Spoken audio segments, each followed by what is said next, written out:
dpan.tv, the sign language channel. Hello. Hello. Welcome to DPAN TV's live broadcast of the third and final presidential debate. The debate will be moderated by Fox News Channel's Chris Wallace and will be taking place at the University of Nevada, Las Vegas. Topics for tonight's debate, selected by Chris Wallace, include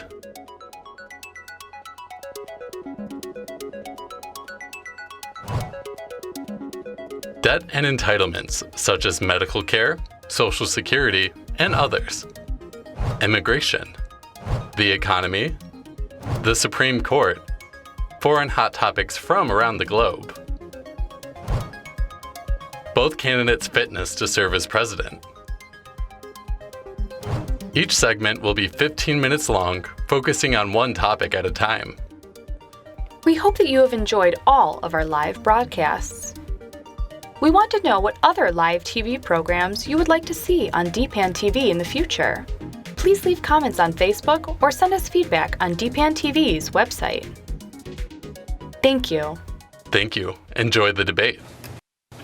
Good evening from the Thomas and Mack Center at the University of Nevada, Las Vegas. I'm Chris Wallace of Fox News, and I welcome you to the third and final of the 2016 presidential debates between Secretary of State Hillary Clinton and Donald J. Trump.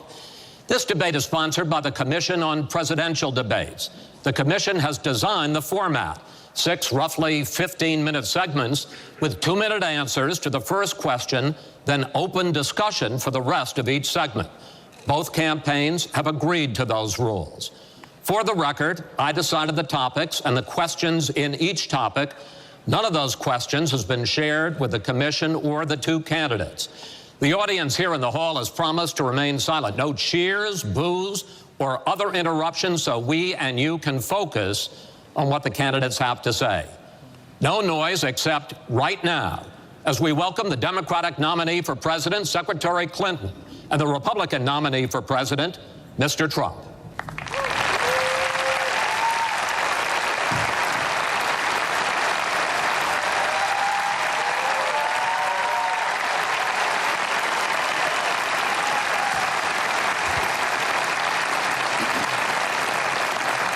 Secretary Clinton, Mr. Trump, welcome. Let's get right to it. The first topic is the Supreme Court. You both talked briefly about the court in the last debate, but I want to drill down on this because the next president will almost certainly have at least 1 appointment and likely or possibly 2 or 3 appointments, which means that you will, in effect, determine the balance of the court for what could be the next quarter century. First of all, where do you want to see the court take the country? And secondly, what's your view on how the Constitution should be interpreted? Do the founders' words mean what they say, or is it a living document to be applied flexibly according to changing circumstances? In this segment, Secretary Clinton, you go first. You have 2 minutes. Thank you very much, Chris, and thanks to UNLV for hosting us. You know, I think when we talk about the Supreme Court, it really raises the central issue in this election. Namely, what kind of country are we going to be? What kind of opportunities will we provide for our citizens? What kind of rights will Americans have? And I feel strongly that the Supreme Court needs to stand on the side of the American people, not on the side of the powerful, corporations, and the wealthy. For me, that means that we need a Supreme Court that will stand up on behalf of women's rights, on behalf of the rights of the LGBT community, that will stand up and say no to Citizens United, a decision that has undermined the election system in our country because of the way it permits dark, unaccountable money to come into our electoral system. I have major disagreements with my opponent about these issues and others that will be before the Supreme Court. But I feel that at this point in our country's history, it is important that we not reverse marriage equality, that we not reverse Roe v. Wade, that we stand up against Citizens United, we stand up for the rights of people in the workplace, that we stand up and basically say, The Supreme Court should represent all of us. That's how I see the court, and the kind of people that I would be looking to nominate to the court would be in the great tradition of standing up to the powerful, standing up on behalf of our rights as Americans. And I look forward to having that opportunity. I would hope that the Senate would do its job and confirm the nominee that President Obama has sent to them. That's the way the Constitution fundamentally should operate. The President nominates, and then the Senate advises and consents or not, but they go forward with the process. Secretary Clinton, thank you. Mr. Trump, same question. Where do you want to see the court take the country, and how do you believe the Constitution should be interpreted? Well, first of all, it's great to be with you, and thank you, everybody. The Supreme Court, it's what it's all about. Our country is it's just so imperative that we have the right justices. Something happened recently where Justice Ginsburg made some very, very inappropriate statements toward me and toward a tremendous number of people, many, many millions of people that I represent, and she was forced to apologize, and apologize she did. But these were statements that should never, ever have been made. We need a Supreme Court that, in my opinion, is going to uphold the Second Amendment and all amendments, but the Second Amendment, which is under absolute siege. I believe if my opponent should win this race, which I truly don't think will happen, we will have a Second Amendment which will be a very, very small replica of what it is right now. But I feel that it's absolutely important that we uphold because of the fact that it is under such trauma. I feel that the justices that I am going to appoint, and I've named 20 of them, the justices that I'm going to appoint will be pro-life. They will have a conservative bent. They will be protecting the Second Amendment. They are great scholars in all cases, and they're people of tremendous respect. They will interpret the Constitution the way the founders wanted it interpreted, and I believe that's very, very important. I don't think we should have justices appointed that decide what they want to hear. It's all about the Constitution and so important, the Constitution the way it was meant to be. And those are the people that I will appoint. Mr. Trump, thank you. We now have about 10 minutes for an open discussion. I want to focus on two issues that, in fact, by the justices that you name, could end up changing the existing law of the land. First is one that you mentioned, Mr. Trump, and that is guns. Secretary Clinton, you said last year, and let me quote, "The Supreme Court is wrong on the Second Amendment." And now, in fact, in the 2008 Heller case, the court ruled that there is a constitutional right to bear arms, but a right that is reasonably limited. Those were the words of the judge, Antonin Scalia, who wrote the decision. What's wrong with that?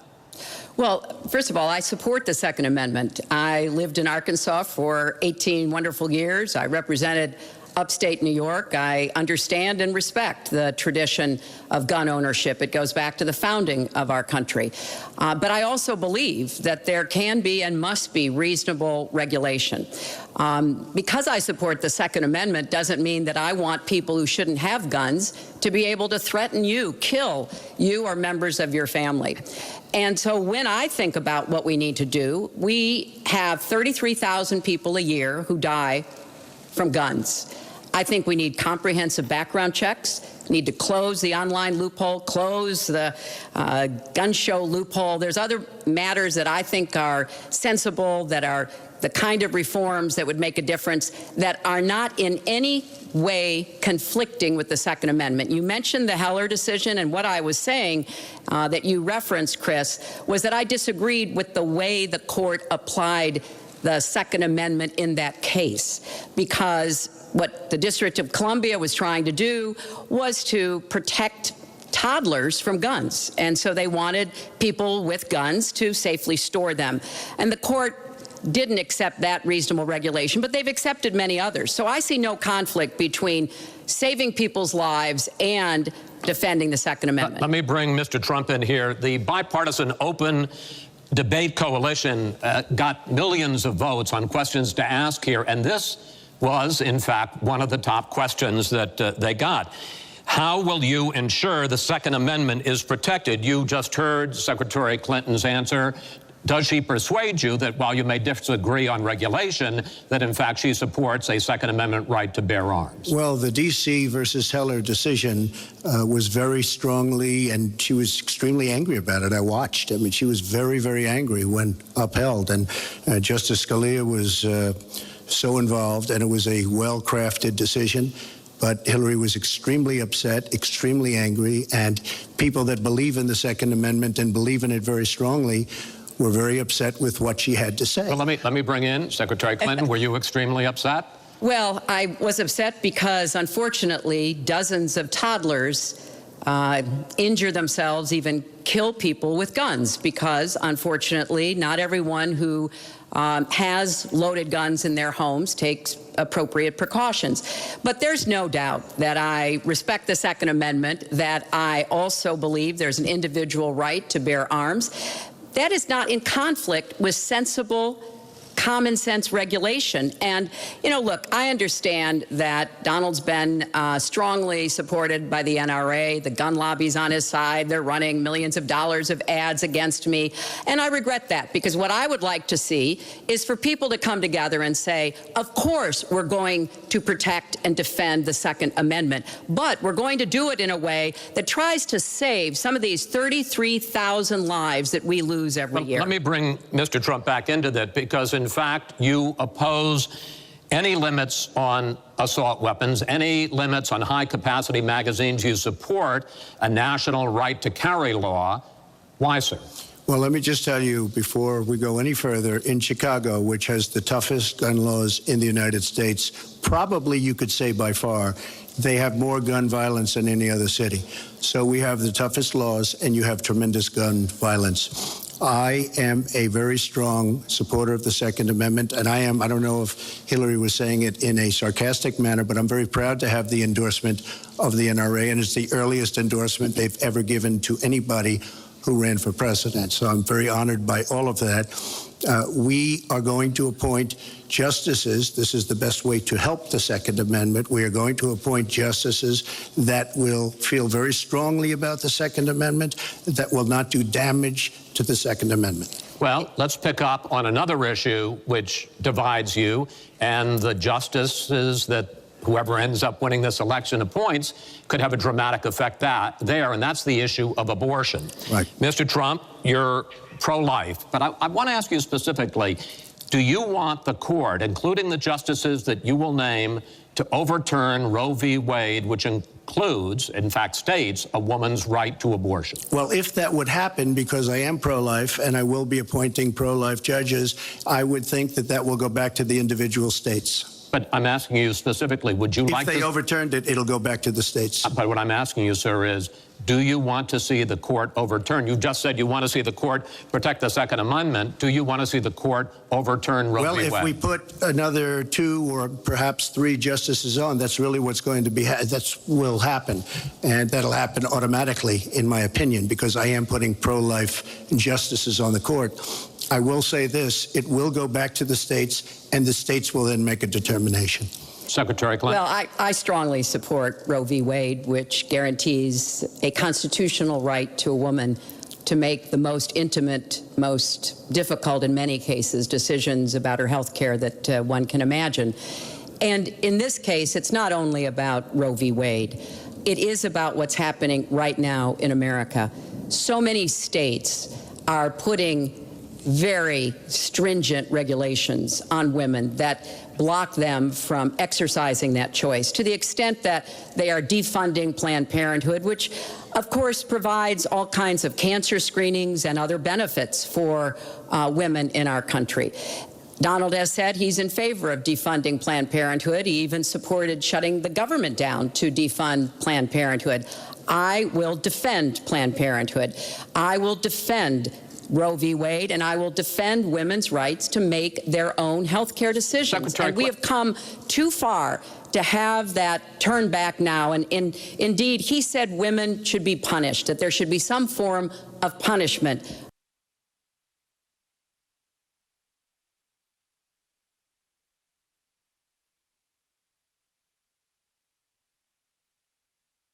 form of punishment for women who obtain abortions, and I could just not be more opposed to that kind of thinking. I'm going to give you a chance to respond, but I want to ask you, Secretary Clinton, I want to explore how far you believe the right to abortion goes. You have been quoted as saying that the fetus has no constitutional rights. You also voted against a ban on late-term partial birth abortions. Why? Because Roe v. Wade very clearly sets out that there can be regulations on abortion so long as the life and the health of the mother are taken into account.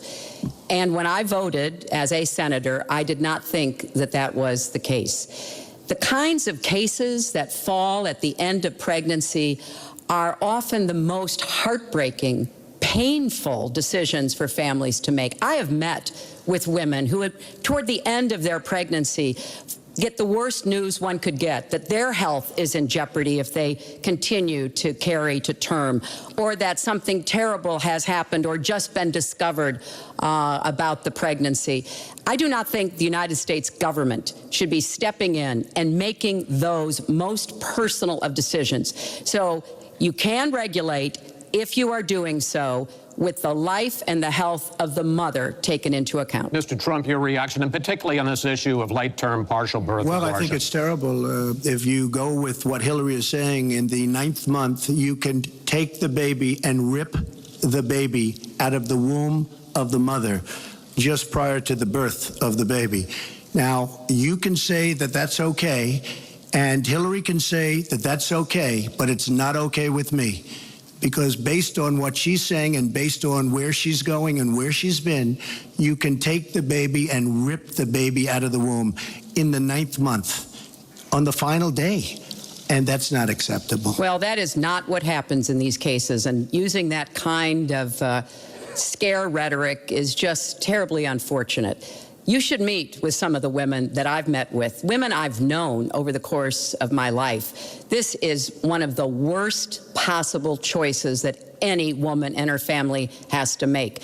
And I do not believe the government should be making it. You know, I've had the great honor of traveling across the world on behalf of our country. I've been to countries where governments either forced women to have abortions like they used to do in China, or forced women to bear children like they used to do in Romania. And I can tell you the government has no business in the decisions that women make with their families in accordance with their faith, with medical advice, and I will stand up for that right. All right. But just briefly, I want to move on to another segment. Honestly, nobody has business doing what I just said, doing that as late as 1 or 2 or 3 or 4 days prior to birth. Nobody has that. All right. Let's move on to the subject of immigration. And there is almost no issue that separates the two of you more than the issue of immigration. Actually, there are a lot of issues that separate the two of you. Mr. Trump, you want to build a wall. Secretary Clinton, you have offered no specific plan for how you want to secure our southern border. Mr. Trump, you are calling for major deportations. Secretary Clinton, you say that within your first 100 days as president, you're going to offer a package that includes a pathway to citizenship. The question really is, why are you right and your opponent wrong? Mr. Trump, you go first in this segment. You have 2 minutes. Well, first of all, she wants to give amnesty, which is a disaster and very unfair to all of the people that are waiting in line for many, many years. We need strong borders. In the audience tonight, we have 4 mothers of, I mean, these are unbelievable people that I've gotten to know over a period of years, whose children have been killed, brutally killed by people that came into the country illegally. You have thousands of mothers and fathers and relatives all over the country. They're coming in illegally. Drugs are pouring in through the border. We have no country if we have no border. Hillary wants to give amnesty. She wants to have open borders. The border secure, as you know, the Border Patrol agents, 16,500 plus ICE last week endorsed me. First time they've ever endorsed a candidate.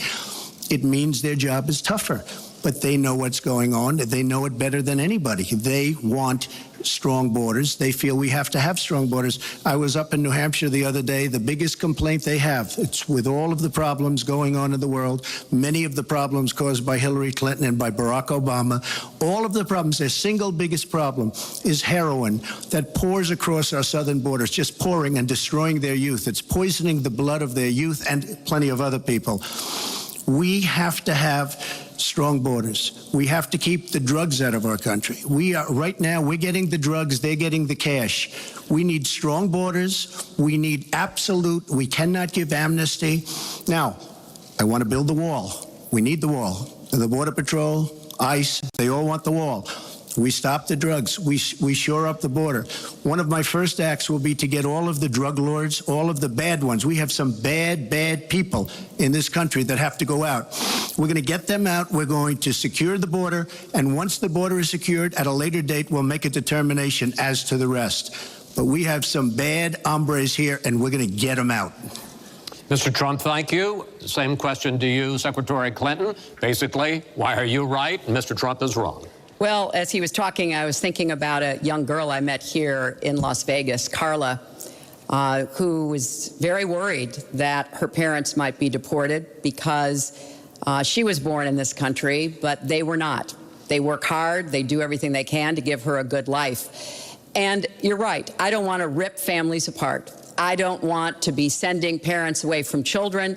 I don't want to see the deportation force that Donald has talked about in action in our country. We have 11 million undocumented people. They have 4 million American citizen children, 15 million people. He said as recently as a few weeks ago in Phoenix that every undocumented person would be subject to deportation. Now, here's what that means. It means you would have to have a massive law enforcement presence, where law enforcement officers would be going school to school, home to home, business to business, rounding up people who are undocumented.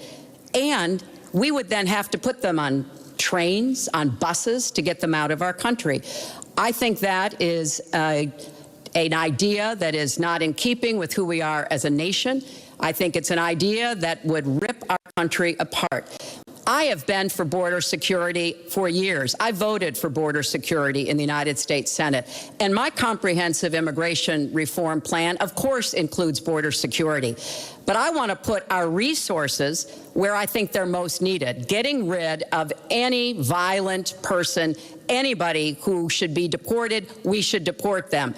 When it comes to the wall that Donald talks about building, he went to Mexico. He had a meeting with the Mexican president, didn't even raise it. He choked, and then got into a Twitter war because the Mexican president said, we're not paying for that wall. So I think we are both a nation of immigrants and we are a nation of laws, and that we can act accordingly. And that's why I'm introducing comprehensive immigration reform within the first 100 days with a path to citizenship. Thank you, Secretary Clinton. I want to follow up. I think I should respond to that. First of all, I had a very good meeting with the president of Mexico, very nice man. We will be doing very much better with Mexico on trade deals, believe me. The NAFTA deal signed by her husband is one of the worst deals ever made of any kind, signed by anybody. It's a disaster.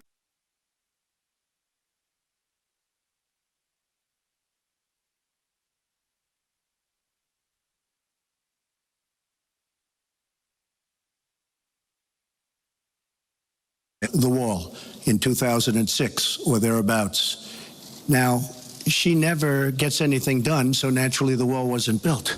But Hillary Clinton wanted the wall. Well, we are a country of laws. And by the way, no, wait. I'd like to hear from. I'd like to hear from Secretary Clinton.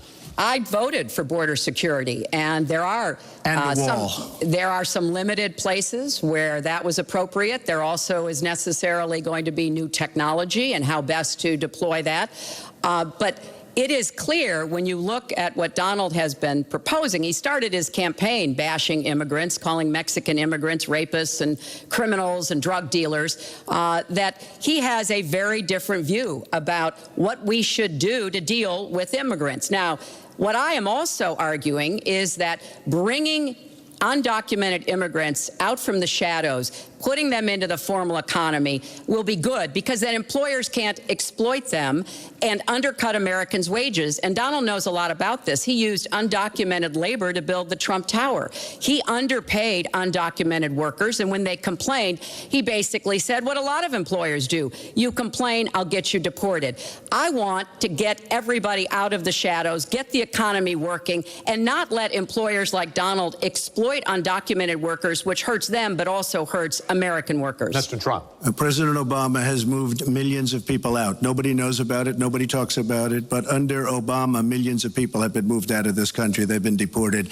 She doesn't want to say that, but that's what's happened, and that's what's happened big league. As far as moving these people out and moving, we either have a country or we don't. We're a country of laws. We either have a border or we don't. Now, you can come back in and you can become a citizen, but it's very unfair. We have millions of people that did it the right way. They're online, they're waiting. We're going to speed up the process, big league, because it's very inefficient. But they're online and they're waiting to become citizens. Very unfair that somebody runs across the border, becomes a citizen. Under her plan, you have open borders. You would have a disaster on trade, and you will have a disaster with your open borders. But what she doesn't say is that President Obama has deported millions and millions of people just the way Secretary it is. Clinton, I want to... We will not have open borders. Well, let me that is a rank mischaracterization. Secretary Clinton. We will have secure borders, but we will also have reform. And this used to be was the last president to sign immigration reform, and George W. Bush supported it as well. Secretary Clinton, I want to clear up your position on this issue, because in a speech you gave to a Brazilian bank for which you were paid $225,000, we've learned from the WikiLeaks that you said this, and I want to quote, "My dream is a hemispheric common market with open trade and open borders." So that's the question. That's the question. Please quiet everybody. Is that your dream, open borders? Well, if you went on to read the rest of the sentence, I was talking about energy. You know, we trade more energy with our neighbors than we trade with the rest of the world combined. And I do want us to have an electric grid, an energy system that crosses borders. I think that will be a great benefit to us.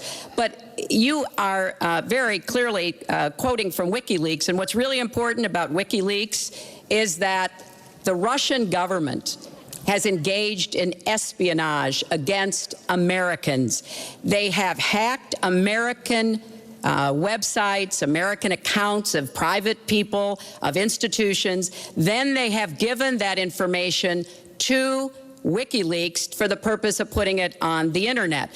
This has come from the highest levels of the Russian government, clearly from Putin himself, in an effort, as 17 of our intelligence agencies have confirmed, to influence our election. So I actually think the most important question of this evening, Chris, is finally, will Donald Trump admit and condemn that the Russians are doing this, and make it clear that he will not have the help of Putin in this election, that he rejects Russian espionage against Americans, which he actually encouraged in the past. Those are the questions we need answered. We've never had anything like this happen in any of our elections before. That was a great pivot off the fact that she wants open borders, okay? How did we get onto Putin? Hold on. No. Wait. Hold on, folks.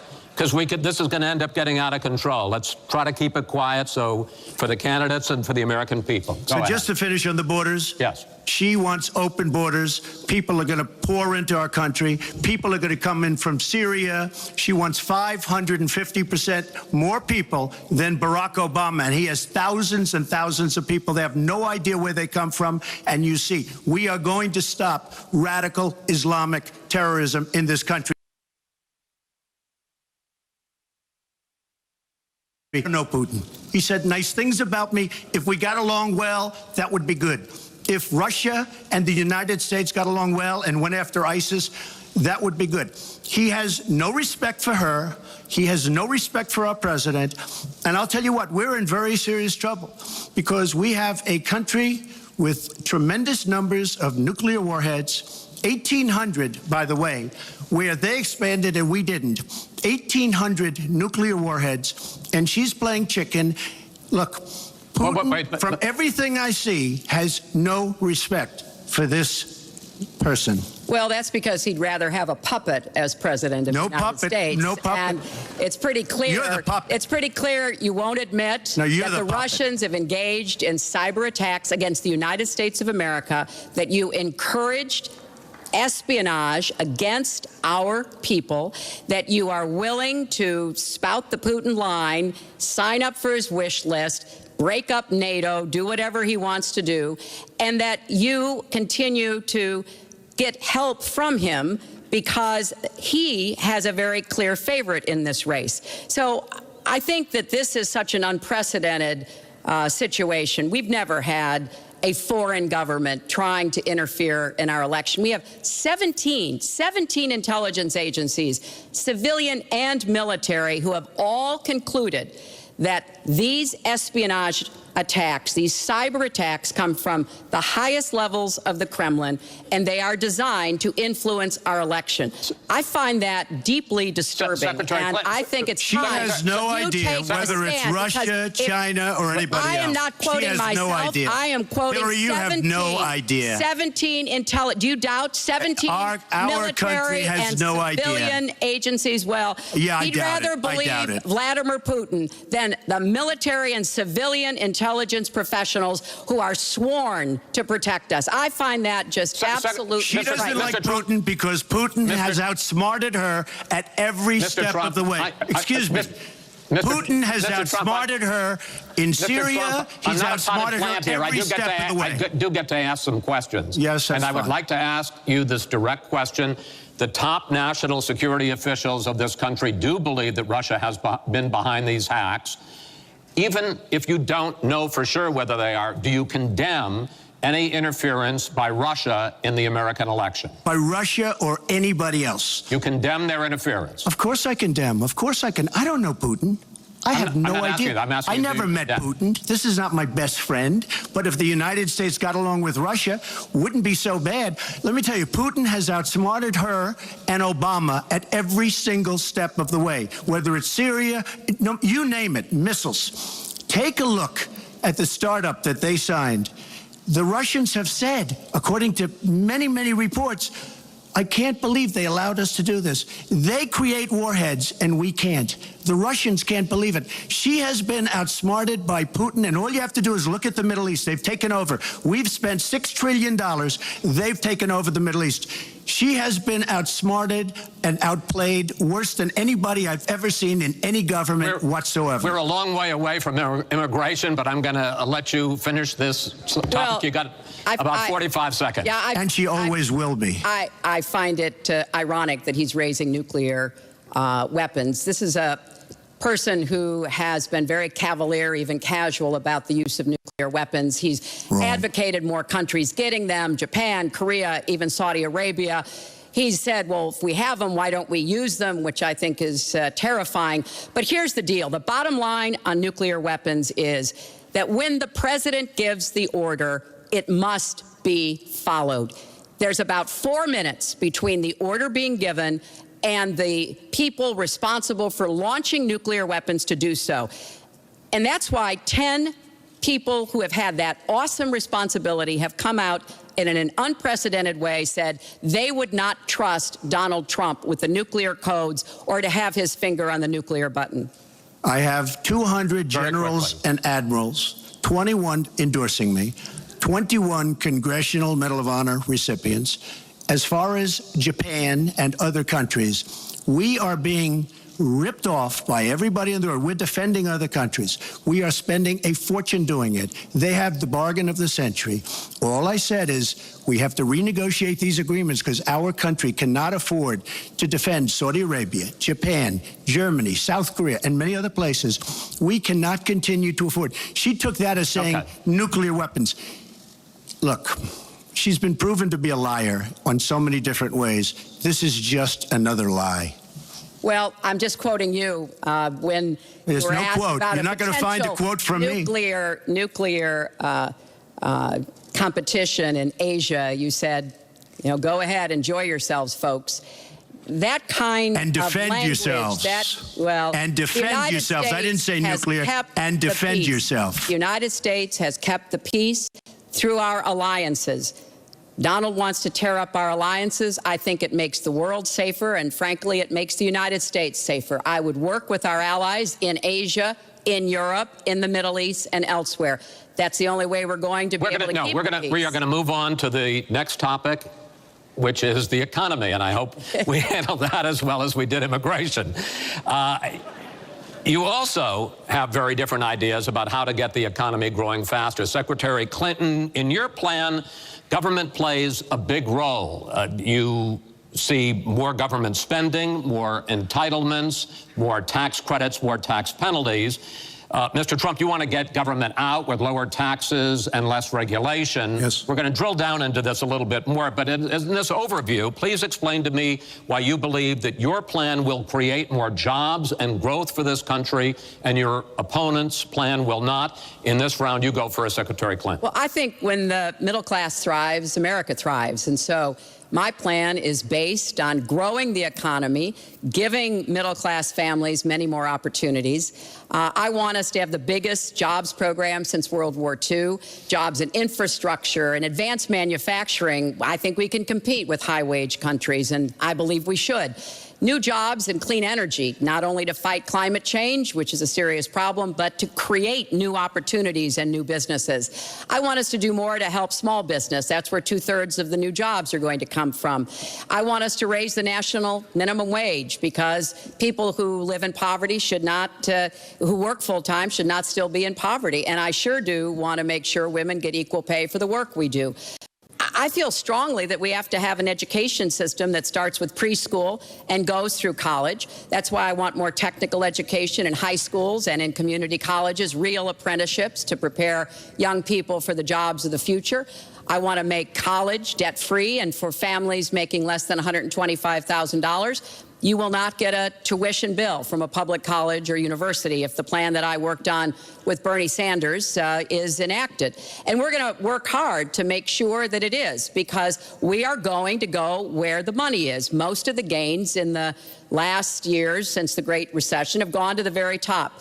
So we are going to have the wealthy pay their fair share. We're going to have corporations make a contribution greater than they are now to our country. That is a plan that has been analyzed by independent experts, which said that it could produce 10 million new jobs. By contrast, Donald's plan has been analyzed to conclude it might lose 3.5 million jobs. Why? Because his whole plan is to cut taxes, to give the biggest tax breaks ever to the wealthy and to corporations, adding $20 trillion to our debt, and causing the kind of dislocation that we have seen before, because it truly will be trickle-down economics on steroids. So the plan I have, I think, will actually produce greater opportunities. The plan he has will cost us jobs and possibly lead to another Great Recession. Secretary, thank you. Mr. Trump, why will your plan create more jobs and growth than Secretary Clinton? Well, first of all, before I start on my plan, her plan is going to raise taxes and even double your taxes. Her tax plan is a disaster.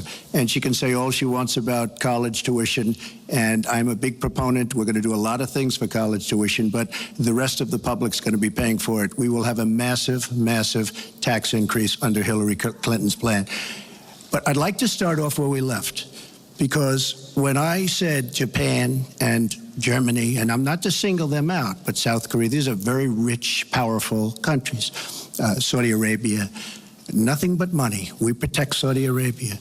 Why aren't they paying? She immediately, when she heard this, I questioned it. And I questioned NATO. Why aren't the NATO questioned? Why aren't they paying? Because they weren't paying. Since I did this was a year ago, all of a sudden they're paying, and I've been given a lot of credit for it. All of a sudden they're starting to pay up. They have to pay up. We're protecting people. They have to pay up. And I'm a big fan of NATO, but they have to pay up. She comes out and said, we love our allies. We think our allies are great. Well, it's awfully hard to get them to pay up when you have somebody saying, we think how great they are.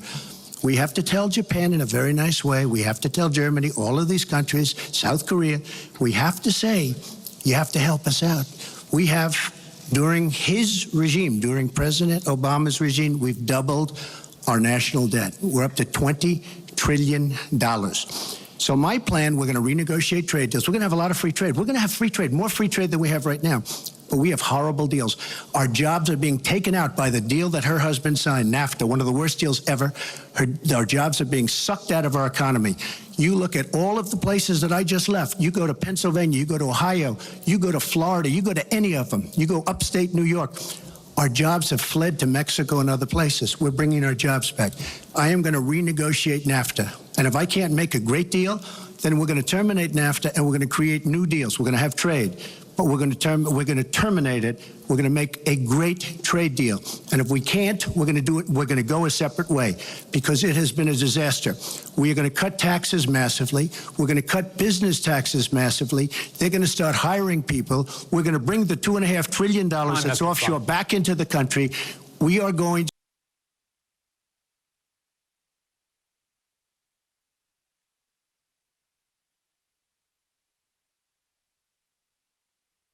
Chris, because you can't. The fact is he's going to advocate for the largest tax cuts we've ever seen, 3 times more than the tax cuts under the Bush administration. I have said repeatedly throughout this campaign, I will not raise taxes on anyone making $250,000 or less. I also will not add a penny to the debt. I have costed out what I'm going to do. He will, through his massive tax cuts, add $20 trillion to the debt. Well, he mentioned the debt. We know how to get control of the debt. When my husband was president, we went from a $300 billion deficit to a $200 billion surplus, and we were actually on the path to eliminating the national debt. When President Obama came into office, he inherited the worst economic disaster since the Great Depression. He has cut the deficit by 2/3.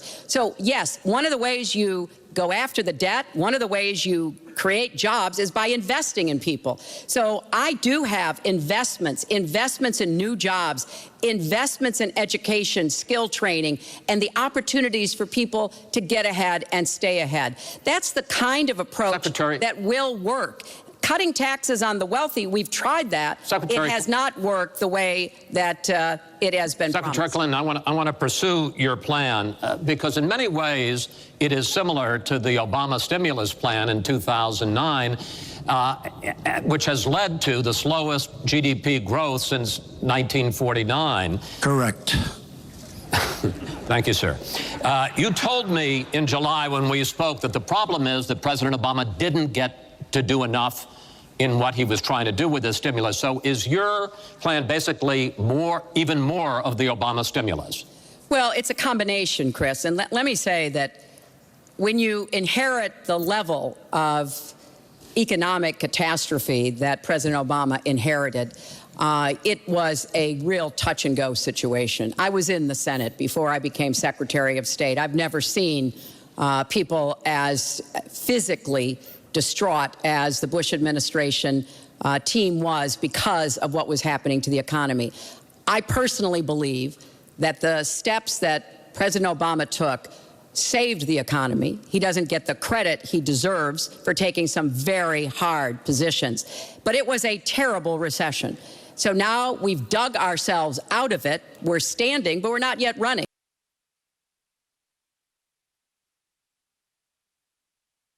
Not the top down. That is not going to work. That's why what I have put forward doesn't add a penny to the debt, but it is the kind of approach that will enable more people to take those new jobs, higher paying jobs. We're beginning to see some increase in incomes, and we certainly have had a long string of increasing jobs. We've got to do more to get the whole economy moving, and that's what I believe I will be able to do. Mr. Trump, even conservative economists who have looked at your plan say that the numbers don't add up, that your idea, and you've talked about 25 million jobs created, 4% over a 10-year period growth, is unrealistic. And they say, you talk a lot about growing the energy industry, they say with oil prices as low as they are right now, that's unrealistic as well. Your response? So I just left some high representatives of India.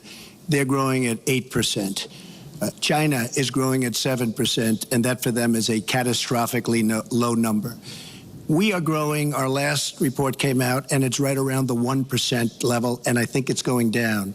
Last week, as you know, at the end of last week, they came out with an anemic jobs report, a terrible jobs report. In fact, I said, is that the last jobs report before the election? Because if it is, I should win easily. It was so bad. The report was so bad. Look, our country is stagnant. We've lost our jobs. We've lost our businesses. We're not making things anymore, relatively speaking. Our product is pouring in from China, pouring in from Vietnam, pouring in from all over the world. I've visited so many communities. This has been such an incredible education for me, Chris. I've gotten to know so many, I've developed so many friends over the last year, and they cry when they see what's happened. I passed factories that were thriving 20, 25 years ago, and because of the bill that her husband signed and she blessed 100%, it is just horrible what's happened to these people in these communities. Now, she can say that her husband did well, but boy, did they suffer as NAFTA kicked in, because it didn't really kick in very much, but it kicked in after they left. Boy, did they suffer. That was one of the worst things that's ever been signed by our country. Now she wants to sign Trans-Pacific Partnership, and she wants it. She lied when she said she didn't call it the gold standard in one of the debates. She totally lied. She did call it the gold standard, and they actually fact-checked, and they said I was right. I was so honored. I want to give you a chance to briefly speak to that, and then I want to pivot to 1/6 and that of the will be economy, as bad as NAFTA. which is Obamacare. But go ahead, Well, briefly. First, let me say, number one, when I saw the final agreement for TPP, I said I was against it. It didn't meet my tests. I've had the same tests. Does it create jobs, raise incomes, and further our national security? I'm against it now. I'll be against it after the election. I'll be against it when I'm president. There's only one of us on this stage who's actually shipped jobs to Mexico, because that's Donald. He's shipped jobs to 12 countries, including Mexico. But he mentioned China. And, you know, one of the biggest problems we have with China is the illegal dumping of steel and aluminum into our markets. I have fought against that. As a senator, I've stood up against it as Secretary of State. Donald has bought Chinese steel and aluminum. In fact, the Trump hotel right here in Las Vegas was made with Chinese steel. So he goes around with crocodile tears about how terrible it is, but he has given jobs to Chinese steel workers, not American steel workers. Mr. Trump? That's the kind of approach that is just not going to work. We're going to pull the country together. We're going to have trade agreements that we enforce. That's why I'm going to have a trade prosecutor for the first time in history. And we're going to enforce those agreements. And we're going to look for businesses to help us by buying American products. I ask a simple question. She's been doing this for 30 years. Why the hell didn't you do it over the last 15, 20 years? You were very much involved. Excuse me. My turn. You were very much involved in every aspect of this country. Very much. And you do have experience. I'd say the one thing you have over me is experience, but it's bad experience, because what you've done has turned out badly. For 30 years, you've been in a position to help. And if you say that I use steel or I use something else, I make it impossible for me to do that. I wouldn't mind. The problem is you talk, but you don't get anything done, Hillary. You don't. Just like when you ran the State Department, $6 billion was missing. How do you miss $6 billion? You ran the State Department. $6 billion was either stolen, they don't know. It's gone. $6 billion. If you become president, this country is going to be in some mess, believe me. Well, first of all, what he just said about the State Department is not only untrue, it's been debunked numerous times, but I think it's really an important issue. He raised the 30 years of experience. So let me just talk briefly about that. You know, back in the 1970s, I worked for the Children's Defense Fund, and I was taking on discrimination against African-American kids in schools. He was getting sued by the Justice Department for racial discrimination in his apartment buildings. In the 1980s, I was working to reform the schools in Arkansas. He was borrowing $14 million from his father to start his businesses. In the 1990s, I went to Beijing, and I said women's rights are human rights. He insulted a former Miss Universe, Alicia Machado, called her an eating machine. And on the day when I was in the Situation Room, monitoring the raid that brought Osama bin Laden to justice, he was hosting the Celebrity Apprentice. So I'm happy to compare my 30 years of experience, what I've done for this country, trying to help in every way I could, especially kids and families, get ahead and stay ahead, with your 30 years, and I'll let the American people make that decision. Well, I think I did a much better job. I built a massive company, a great company, some of the greatest assets anywhere in the world. Worth many, many billions of dollars. I started with a $1 million loan. I agree with that. It's a $1 million loan, but I built a phenomenal company. And if we could run our country the way I've run my company, we would have a country that you would be so proud of. You would even be proud of it. And frankly, when you look at her real record, take a look at Syria, take a look at the migration, take a look at Libya, take a look at Iraq. She gave us ISIS because her and Obama created this huge vacuum. And a small group came out of that huge vacuum because we should have never been in Iraq, but once we were there, we should have never got out the way they wanted to get out. She gave us ISIS as sure as you are sitting there. And what happened is now ISIS is in 32 countries. And now I listen how she's going to get rid of ISIS. She's going to get rid of nobody. All right, we are going to get to foreign hotspots in a few moments, but the next segment is fitness to be president of the United States. Mr. Trump, at the last debate, you said your talk about grabbing women was just that, talk, and that you'd never actually done it. And since then, as we all know, 9 women have come forward and said that you either groped them or kissed them without their consent. Why would so many different women from so many different circumstances over so many different years, why would they all in this last couple of weeks make up, you deny this, why would they all make up these stories? And since this is a question for both of you, Secretary Clinton, Mr. Trump says what your husband did and that you defended was even worse. Mr. Trump, you go first here. Well, first of all, those stories have been largely debunked.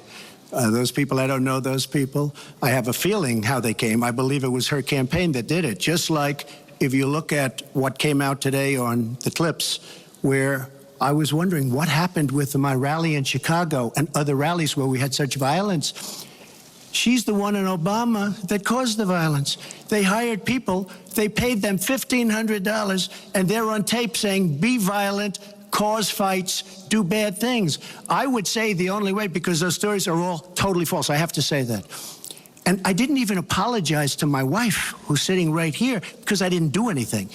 I didn't know any of these women. I didn't see these women. These women, the woman on the plane, the woman, I think they want either fame or her campaign did it. And I think it's her campaign, because when I saw what they did, which is a criminal act, by the way, where they're telling people to go out and start fistfights and start violence. And I'll tell you what, in particular in Chicago, people were hurt and people could have been killed in that riot.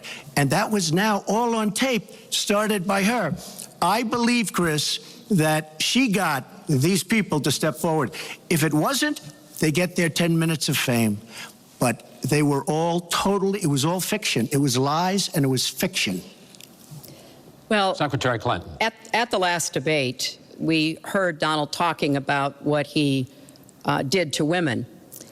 And after that, a number of women have come forward saying that's exactly what he did to them. Now, what was his response? Well, he held a number of big rallies where he said that he could not possibly have done those things to those women because they were not attractive enough for I did not them say to be that. assaulted. I did not say that. In fact, he went on to say... Her 2 minutes, sir, her 2 minutes. But did not say that. It's her 2 minutes. He went on to say, look at her. I don't think so. About another woman, he said, that wouldn't be my first choice. He attacked the woman reporter writing the story, called her disgusting, as he has called a number of women during this campaign. You know, Donald thinks belittling women makes him bigger. He goes after their dignity, their self-worth, and I don't think there is a woman anywhere who doesn't know what that feels like. So we now know what Donald thinks and what he says and how he acts toward women. That's who Donald is. I think it's really up to all of us to demonstrate who we are and who our country is, and to stand up and be very clear about what we expect from our next president, how we want to bring our country together, where we don't want to have the kind of pitting of people one against the other, where instead we celebrate our diversity, we lift people up, and we make our country even greater. America is great because America is good. And it really is up to all of us to make that true now and in the future, and particularly for our children and our grandchildren. Mr. Trump. Nobody has more respect for women than I do. Nobody. Nobody has more respect. Please, everybody. And frankly, those stories have been largely debunked. And I really want to just talk about something slightly different. She mentions this, which is all fiction, all fictionalized, probably or possibly started by her and her very sleazy campaign. But I will tell you, what isn't fictionalized are her emails, where she destroyed 33,000 emails criminally, after getting a subpoena from the United States Congress. What happened to the FBI? I don't know. We have a great general, 4-star general, today, you read it in all the papers, going to potentially serve 5 years in jail for lying to the FBI. One lie. She's lied hundreds of times to the people, to Congress, and to the FBI. He's going to probably go to jail. This is a 4-star general, and she gets away with it, and she can run for the presidency of the United States. That's really what you should be talking about, not fiction, where somebody wants fame or where they come out of her crooked campaign. Secretary Clinton. Well, every time Donald is pushed on something which is obviously uncomfortable, like what these women are saying, he immediately goes to denying responsibility. And it's not just about women. He never apologizes or says he's sorry for anything. So we know what he has said and what he's done to women. But he also went after a disabled reporter, mocked and mimicked him on national television. He went after Mr. and Mrs. Khan, the parents of a young man who died serving our country, a Gold Star family, because of their religion. He went after John McCain, a prisoner of war, said he prefers people who aren't captured. He went after a federal judge, born in Indiana, but who Donald said couldn't be trusted to try the fraud and racketeering case against Trump University because his parents were Mexican.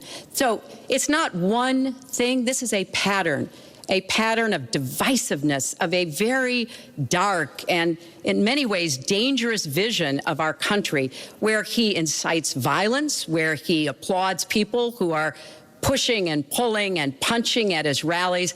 That is not who America is. And I hope that as we move in the last weeks of this campaign, more and more people will understand what's at stake in this election. It really does come down to what kind of country we are going to have. So sad when she talks about violence at my rallies, and she caused the violence. It's on tape.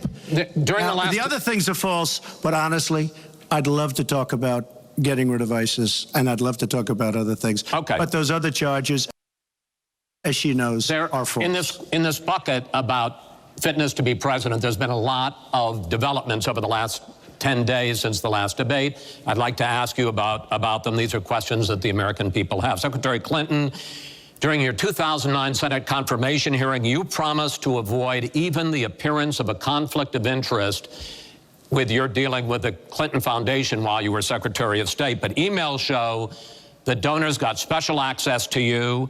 Those seeking grants for Haiti relief were considered separately from non-donors, and some of those donors got government contracts, taxpayer money.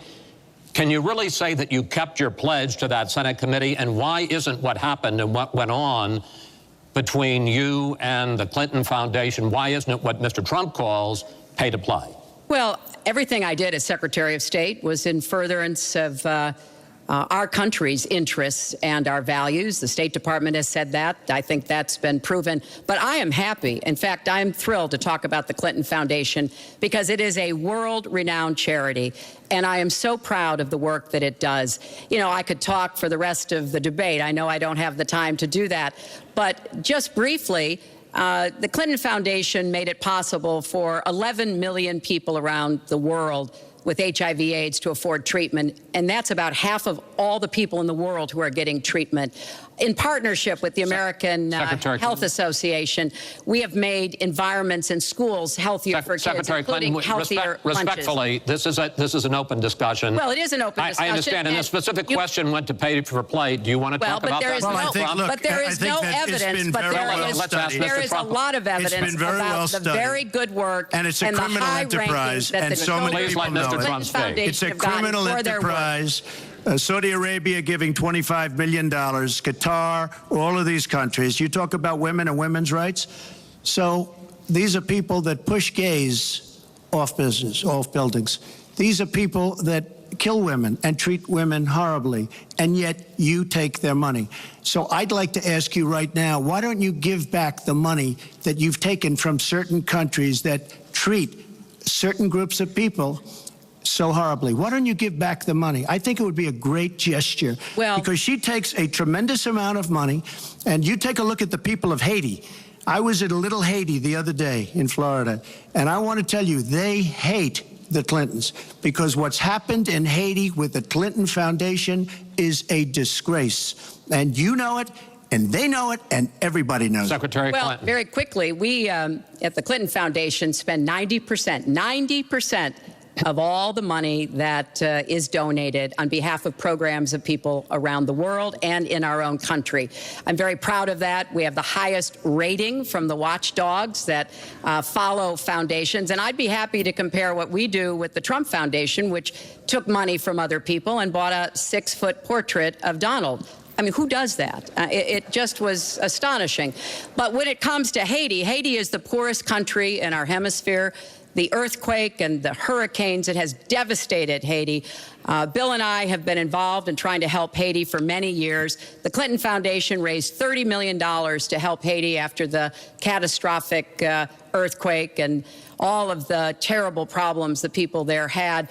We've done things to help small businesses, agriculture, and so much else. And we're going to keep working to help Haiti, because it's an important part of the American They don't want you to help them anymore. I'd like to mention one thing. Trump Foundation, small foundation. People contribute. I contribute. The money goes 100% goes to different charities, including a lot of military. I don't get anything. I don't buy boats. I don't buy planes. What happens is the money goes out. Wasn't some of the money used to settle your lawsuit, sir? No, it was. We put up the American flag, and that's it. They put up the American flag. We fought for the right in Palm Beach to put up the American flag. There was a penalty that was imposed by Palm Beach County, and the money came from your foundation. And by the way, the money, instead of Mar-a-Lago the money yourself, went sir. to Fisher House, where they build houses. The money that you're talking about went to Fisher House, where they build houses for veterans and disabled. I want to get into one But last... of course, there's no way we can know whether any of that is true, because he hasn't released his tax returns. He is the first candidate ever to run for president in the last 40-plus years who has not released his tax returns. So everything he says about charity or anything else, we can't prove it. You can look at our tax returns. We've got them all out there. But what is really troubling is that we learned in the last debate he has not paid a penny in federal income tax. And we were talking about immigrants a few minutes ago, Chris. You know, half of all immigrants, undocumented immigrants in our country, actually pay federal income tax. So we have undocumented immigrants in America who are paying more federal income tax than a billionaire. I find that let me just tell you very astonishing. Simply, we're entitled, because of the laws that people like her pass, to take massive amounts of depreciation and other charges, and we do it. And all of her donors, just about all of them, I know Buffett took hundreds of millions of dollars, George Soros, took hundreds of millions of dollars. Let me just explain.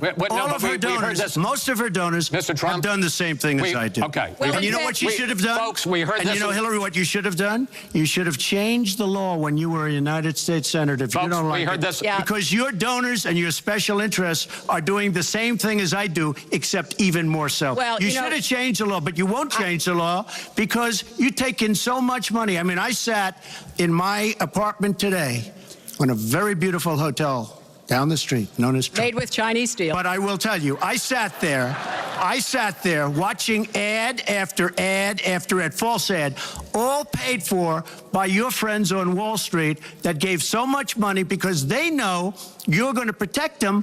And frankly, you should have changed the laws. If you don't like what I did, you should have changed the law. Mr. Trump, I want to ask you about one last question in this topic.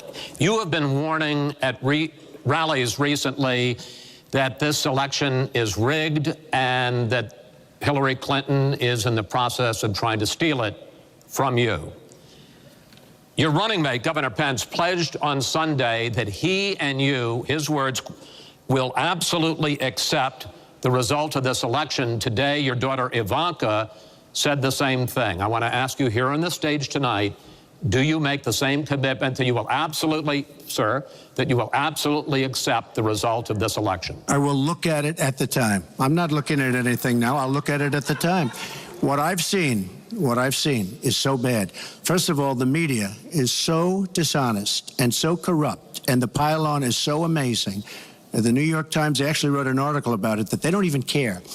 It's so dishonest, and they've poisoned the minds of the voters. But unfortunately for them, I think the voters are seeing through it. I think they're going to see through it. We'll find out on November 8th, but I think they're going to see through it. But, sir, if you look, excuse me, Chris, if you look at your voter rolls, you will see millions of people that are registered to vote. Millions. This isn't coming from me. This is coming from Pew Report and other places. Millions of people that are registered to vote that shouldn't be registered to vote. So let me just give you one other thing. So I talk about the corrupt media. I talk about the millions of people. Tell you one other thing. She shouldn't be allowed to run. She's guilty of a very, very serious crime. She should not be allowed to run. And just in that respect, I say it's rigged, because she should never have been allowed to run for the presidency based on what she did with emails and so many other things. But, sir, there is a tradition in this country. In fact, one of the prides of this country is the peaceful transition of power, and that no matter how hard fought a campaign is, that at the end of the campaign, that the loser concedes to the winner. Not saying that you're necessarily going to be the loser or the winner, but that the loser concedes to the winner, and that the country comes together in part for the good of the country. Are you saying you're not prepared now to commit to that principle? What I'm saying is that I will tell you at the time. I'll keep you in suspense. Well, okay? Chris, let me respond to that, because that's horrifying. You know, every time Donald thinks things are not going in his direction, he claims whatever it is rigged against him. The FBI conducted a year-long investigation into my emails. They concluded there was no case. He said the FBI was rigged. He lost the Iowa caucus. He lost the Wisconsin primary. He said the Republican primary was rigged against him. Then Trump University gets sued for fraud and racketeering. He claims the court system and the federal judge is rigged against him. There was even a time when he didn't get an Emmy for his TV program 3 years in a row, and he started tweeting that the Emmys were rigged against him. Should have gotten it. This is a mindset. This is how Donald thinks. And it's funny, but it's also really troubling. Okay. No, that is not the way our democracy works. We've been around for 240 years. We've had free and fair elections. We've accepted the outcomes when we may not have liked them. And that is what must be expected of anyone standing on a debate stage during a general election. You know, President Obama said the other day, when you're whining before the game is even finished, it just shows you're not up to doing the job. And let's be clear about what he is saying and what that means. He is denigrating, he's talking down our democracy. And I, for one, am appalled that somebody who is the nominee of one of our two major parties would take that kind of position. I think what the FBI did and what the Department of Justice did, including meeting with her husband, the Attorney General, in the back of an airplane on the tarmac in Arizona, I think it's disgraceful. I think it's a disgrace. All right. I think we've never had a situation so bad. Hold on, folks. This doesn't do any good for anyone. Let's please continue the debate, and let's move on to the subject of foreign hotspots. The Iraqi offensive to take back Mosul has begun. If they are successful in pushing ISIS out of that city and out of all of Iraq, the question then becomes, what happens the day after? And that's something that whoever of you ends up as president is going to have to confront. Will you put U.S. troops into that vacuum to make sure that ISIS doesn't come back or isn't replaced by something even worse? Secretary Clinton, you go first in this segment. You have 2 minutes. Well, I am encouraged that there is an effort led by the Iraqi army, supported by Kurdish forces, and also given the help and advice from the number of special forces and other Americans on the ground, but I will not support putting American soldiers into Iraq as an occupying force. I don't think that is in our interests, and I don't think that would be smart to do. In fact, Chris, I think that would be a big red flag waving for ISIS to reconstitute itself. The goal here is to take back Mosul. It's going to be a hard fight. I've got no illusions about that. And then continue to begin to take back and move on Raqqa, which is the ISIS headquarters. I am hopeful that the hard work that American military advisors have done will pay off, and that we will see a really successful military operation. But we know we've got lots of work to do. Syria will remain a hotbed of terrorism as long as the civil war, aided and abetted by the Iranians and the Russians, continue. So I have said, look, we need to keep our eye on ISIS. That's why I want to have an intelligence surge that protects us here at home, why we have to go after them from the air, on the ground, online, why we have to make sure here at home we don't let terrorists buy weapons. If you're too dangerous to fly, you're too dangerous to buy a gun. And I'm going to continue to push for a no-fly zone and safe havens within Syria, not only to help protect the Syrians and prevent the constant outflow of refugees, but to frankly gain some leverage on both the Syrian government and the Russians so that perhaps we can have the kind of serious negotiation necessary to bring the conflict to an end and go forward on a political track. Mr. Trump, same question. If we are able to push ISIS out of Mosul and out of Iraq, would you be willing to put U.S. troops in there to prevent their return or something else? Let me tell you, Mosul's so sad. We had Mosul. But when she left, when she took everybody out, we lost Mosul. Now we're fighting again to get Mosul. The problem with Mosul and what they wanted to do is they wanted to get the leaders of ISIS who they felt were in Mosul. About 3 months ago, I started reading that they want to get the leaders, and they're going to attack Mosul. Whatever happened to the element of surprise? Okay? We announced we're going after Mosul. I've been reading about going after Mosul now for about, how long is it, Hillary? 3 months? These people have all left. They've all left. The element of surprise. Douglas, MacArthur, George Patton spinning in their graves when they see the stupidity of our country. So we're now fighting for Mosul that we had.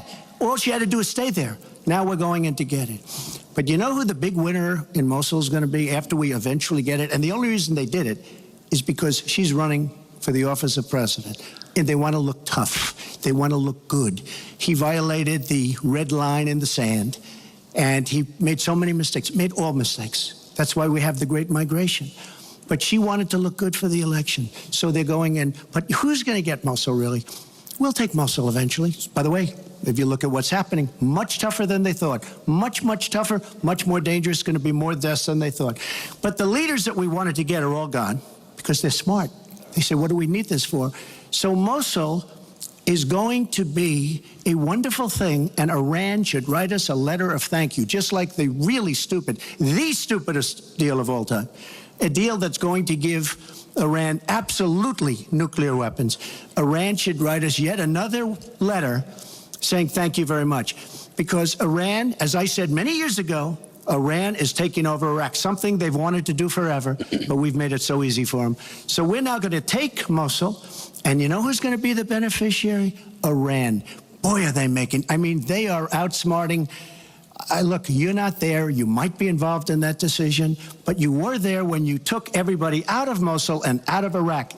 You shouldn't have been in Iraq, but you did vote for it. You shouldn't have been in Iraq, but once you were in Iraq, you should have never left the way. The point is, the big winner is going to be Iran. Well, you know, once again, Donald is implying that he didn't support the invasion of Iraq. I said it was a mistake. I've said that years ago. He has consistently denied what is a very clear fact, that before the invasion, he supported it. And, you know, I just want everybody to go Google it. Google Donald Trump Iraq, and you will see the dozens of sources which verify that he was for the invasion of Iraq. And you can actually hear the audio of him saying that. Now, why does that matter? Well, it matters because he has not told the truth about that position. I guess he believes it makes him look better now, to contrast with me, because I did vote for it. But what's really important here is to understand all the interplay. Mosul is a Sunni city. Mosul is on the border of Syria. And yes, we do need to go after Baghdadi, and just like we went after bin Laden while you were doing Celebrity Apprentice, and we brought him to justice. We need to go after the leadership, but we need to get rid of them, get rid of their fighters. They're estimated several thousand fighters in Mosul. They've been digging underground. They've been prepared to defend. It's going to be tough fighting, but I think we can take back Mosul, and then we can move on into Syria and take back Raqqa. This is what we have to do.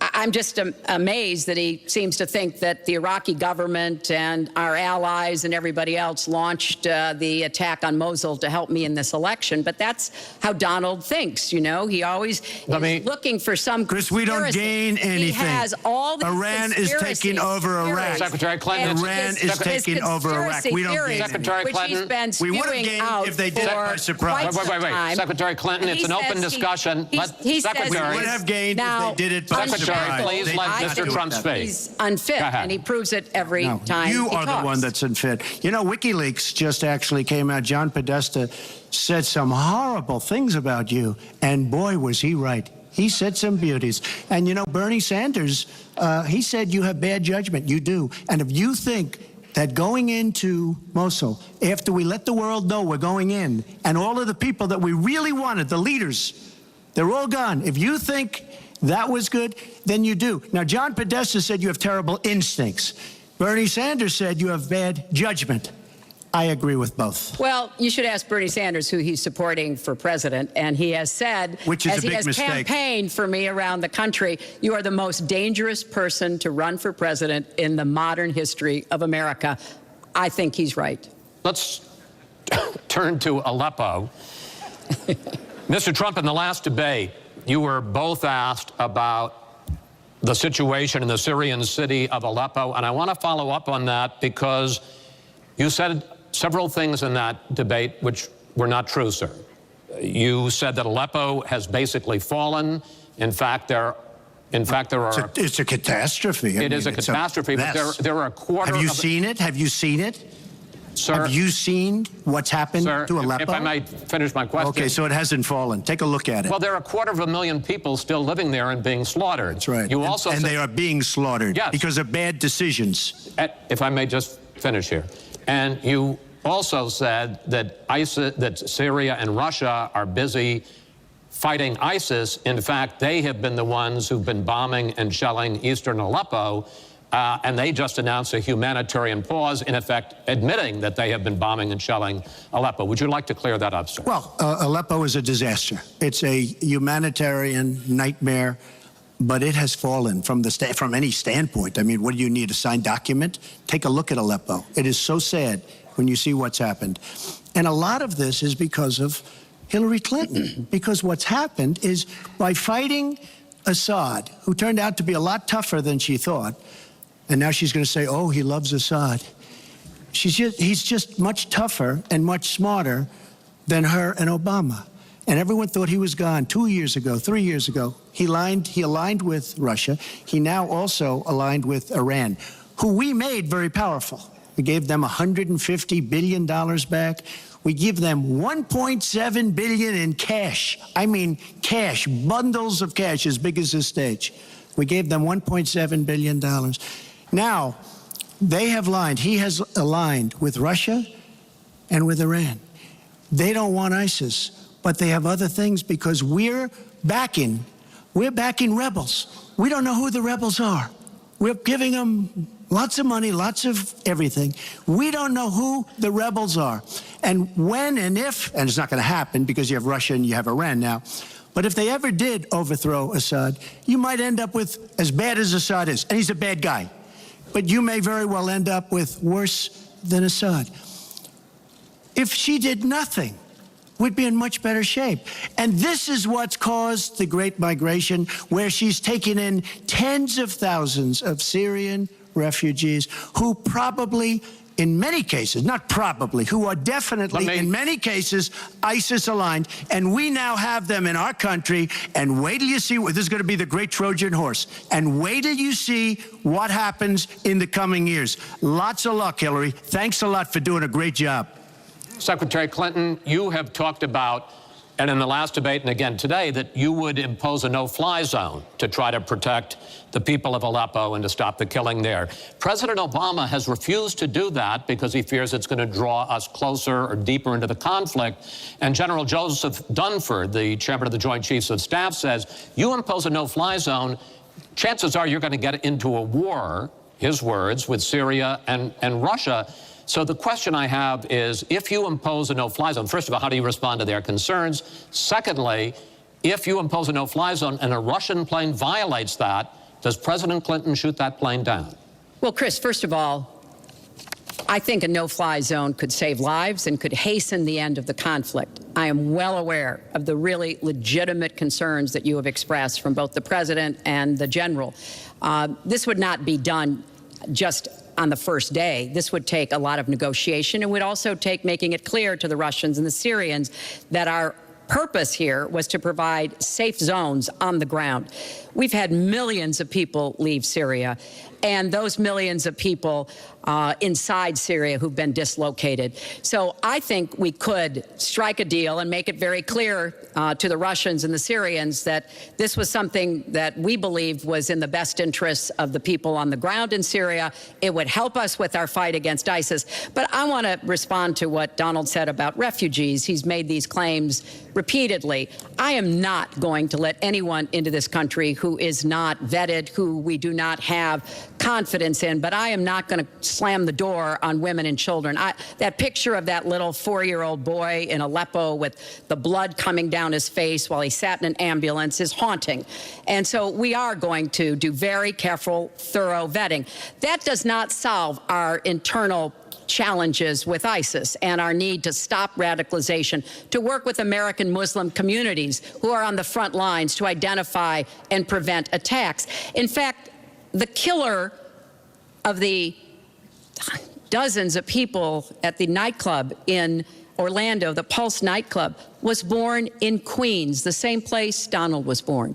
So let's be clear about what the threat is and how we are best going to be able to meet it. And yes, some of that threat emanates from over in Syria and Iraq, and we've got to keep fighting, and I will defeat ISIS. And some of it is we have to up our game and be much smarter here Folks, at home. I want to get into our final segment. But I just have to, it's so ridiculous what she will defeat ISIS.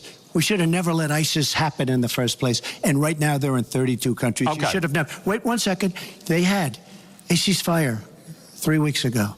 A ceasefire, United States, Russia, Syria. And during the ceasefire, Russia took over vast swatches of land. And then they said, we don't want the ceasefire anymore. We are so outplayed on missiles, on ceasefires. They are outplayed. Now, she wasn't there. I assume she had nothing to do with it. But our country is so outplayed by Putin and Assad and, by the way, and by Iran.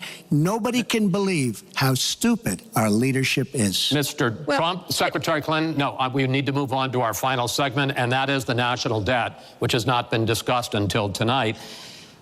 Our national debt as a share of the economy, our GDP, is now 77%. That's the highest since just after World War II. But the nonpartisan Committee for a Responsible Federal Budget says, Secretary Clinton, under your plan, debt would rise to 86% of GDP over the next 10 years. Mr. Trump, under your plan, they say it would rise to 105% of GDP over the next 10 years. Question is, why are both of you ignoring this problem? Mr. Trump, you go first. Well, I say they're wrong because I'm going to create tremendous jobs. And we're bringing GDP from really 1%, which is what it is now. And if she got in, it'll be less than 0.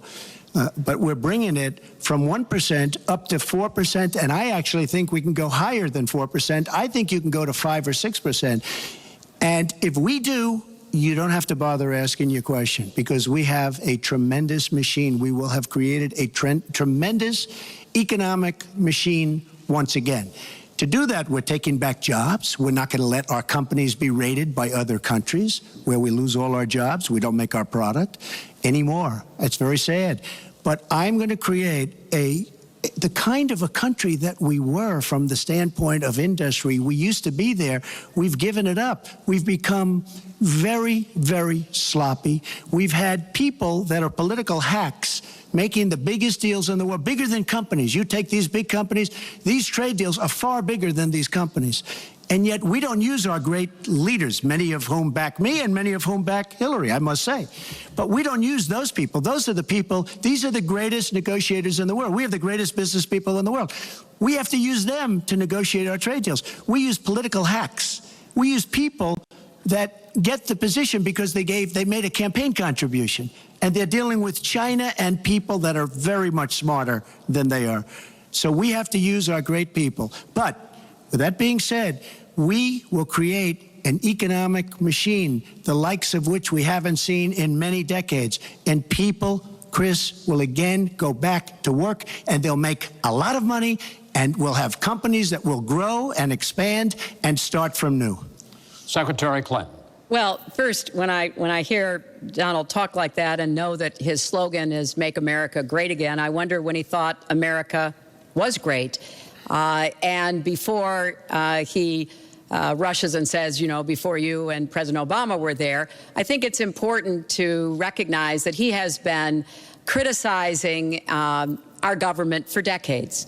You know, back in 1987, he took out a $100,000 ad in the New York Times during the time when President Reagan was president and basically said exactly what he just said now, that we were the laughing stock of the world. He was criticizing President Reagan.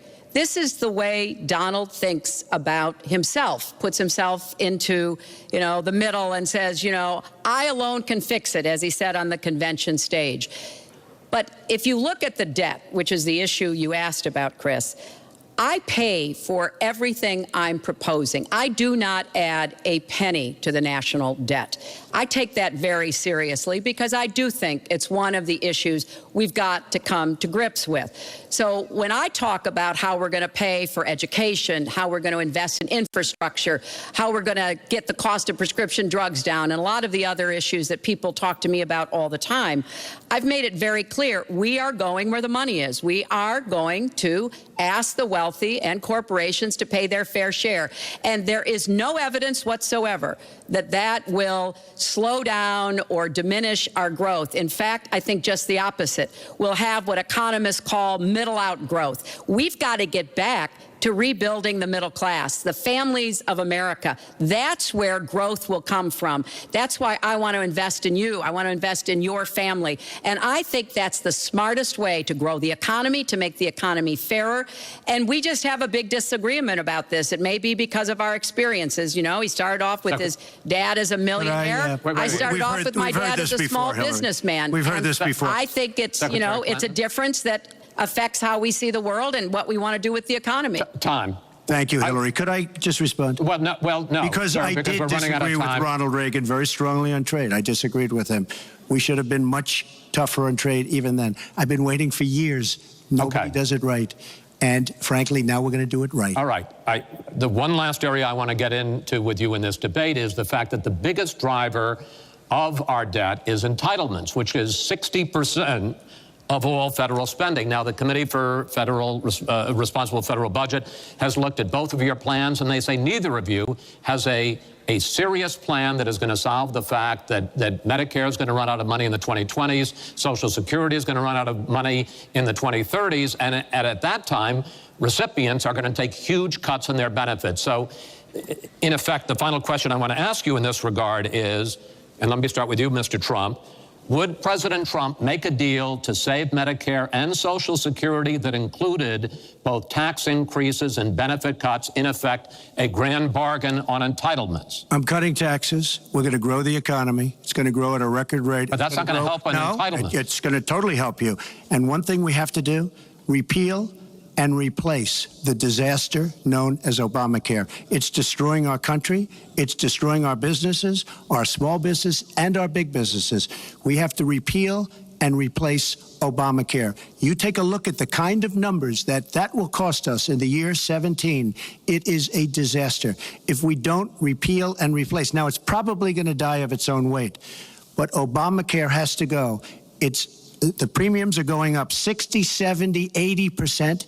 Next year, they're going to go up over 100%. And I'm really glad that the premiums have started. At least the people see what's happening, because she wants to keep Obamacare and she wants to make it even worse. And it can't get any worse. Bad health care at the most expensive price. We have to repeal and replace Obamacare. And Secretary Clinton, same question, because at this point, Social Security and Medicare are going to run out. The trust funds are going to run out of money. Will you, as president, will you consider a grand bargain, a deal that includes both tax increases and benefit cuts to try to save both programs? Well, Chris, I am on record as saying that we need to put more money into the Social Security Trust Fund. That's part of my commitment to raise taxes on the wealthy. My Social Security payroll contribution will go up, as will Donald's, assuming he can't figure out how to get out of it. But what we want to do is to replenish the Social Security Trust Fund by making sure that we have sufficient resources. And that will come from either raising the cap and or finding other ways to get more money into it. I will not cut benefits. I want to enhance benefits for low-income workers and for women who have been disadvantaged by the current Social Security system. But what Donald is proposing with these massive tax cuts will result in a $20 trillion additional national debt. That will have dire consequences for Social Security and Medicare. And I'll say something about the Affordable Care Act, which he wants to repeal. The Affordable Care Act extended the solvency of the Medicare Trust Fund. So if he repeals it, our Medicare problem gets worse. What we need to do is go after the long-term health care drivers. We've got to get costs down, increase value, emphasize wellness. I have a plan for doing that, and I think that we will be able to get entitlement spending under control with more resources and smarter decisions. This is the final time, probably to both of your delight, that you're going to be on the stage together in this campaign. I would like to end it on a positive note. You had not agreed to closing statements, but it seems to me in a funny way that might make it more interesting because you haven't prepared closing statements. So I'd like you each to take it. We're going to put a clock up, a minute, as the final question in the final debate to tell the American people why they should elect you to be the next president. This is another new mini segment. Secretary Clinton, it's your turn to go first. Well, I would like to say to everyone watching tonight that I'm reaching out to all Americans, Democrats, Republicans, and independents, because we need everybody to help make our country what it should be, to grow the economy, to make it fairer, to make it work for everyone. We need your talents, your skills, your commitment, your energy, your ambition. You know, I've been privileged to see the presidency up close, and I know the awesome responsibility of protecting our country and the incredible opportunity of working to try to make life better for all of you. I have made the cause of children and families really my life's work. That's what my mission will be in the presidency. I will stand up for families against powerful interests, against corporations. I will do everything that I can to make sure that you have good jobs with rising incomes, that your kids have good educations from preschool through college. I hope you will give me a chance to serve as your president. Secretary Clinton, thank you. Mr. Trump? She's raising the money from the people she wants to control. It doesn't work that way. But when I started this campaign, I started it very strongly. It's called Make America Great Again. We're going to make America great. We have a depleted military. It has to be helped, has to be fixed. We have the greatest people on earth in our military. We don't take care of our veterans. We take care of illegal immigrants, people that come into the country illegally, better than we take care of our vets. That can't happen. Our policemen and women are disrespected. We need law and order, but we need justice too. Our inner cities are a disaster. You get shot walking to the store. They have no education. They have no jobs. I will do more for African Americans and Latinos than she can ever do in 10 lifetimes. All she's done is talk to the African Americans and to the Latinos. But they get the vote, and then they come back. They say, we'll see you in 4 years. We are going to make America strong again, and we are going to make America great again, and it has to start now. We cannot take 4 more years of Barack Obama, and that's what you get when you get her. Thank you both. Secretary Clinton, hold on just a moment, folks. Secretary Clinton, Mr. Trump, I want to thank you both for participating in all 3 of these debates. That brings to an end this year's debate sponsored by the Commission on Presidential Debates. We want to thank the University of Nevada, Las Vegas, and its students for having us. Now the decision is up to you. While millions have already voted, Election Day, November 8th, is just 20 days away. One thing everyone here can agree on: we hope you will go vote. It is one of the honors and obligations of living in this great country. Thank you, and good night.